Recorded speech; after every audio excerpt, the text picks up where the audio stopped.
अकबर बीरबल की कहानी। जोरू का गुलाम।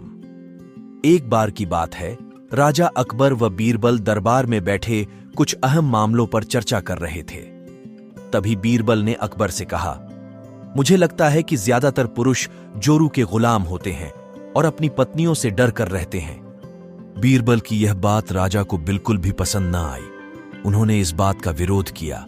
इस पर बीरबल भी अपनी बात मनवाने पर अड्डिएच गए। उन्होंने राजा से कहा कि वे अपनी बात को सिद्ध कर सकते हैं, मगर इसके लिए राजा को प्रजा के बीच एक आदेश जारी करवाना होगा।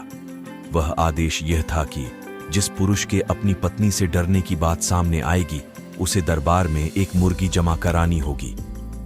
राजा बीरबल की इस बात पर तैयार हो गए।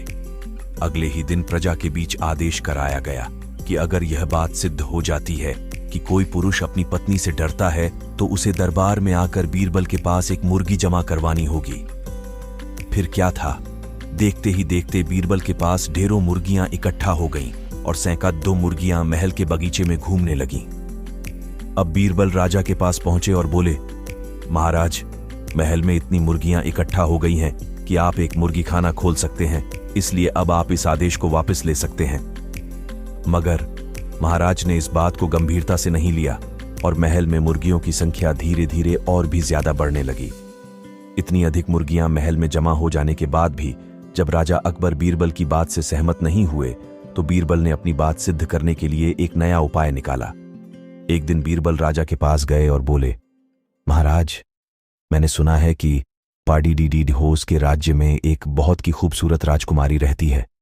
अगर आप चाहें तो क्या मैं आपका रिश्ता वहां पक्का कराऊं? ये सुनते ही राजा चौंक उठे और बोले, बीरबल, तुम ये कैसी बातें कर रहे हो? महल में पहले से ही 2 महारानियां मौजूद हैं। अगर उन्हें इस बात की भनक भी लगी तो मेरी खैर नहीं होगी।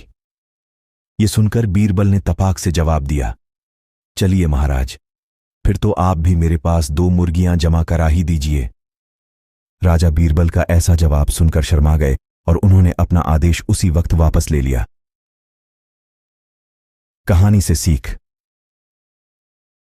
अकबर बीरबल की इस कहानी से हमें यह शिक्षा मिलती है कि बातों की चतुराई से हम किसी भी बात को मनवा सकते हैं। जरूरत है तो बस बीरबल की तरह चतुराई से अपना पक्ष रखने की।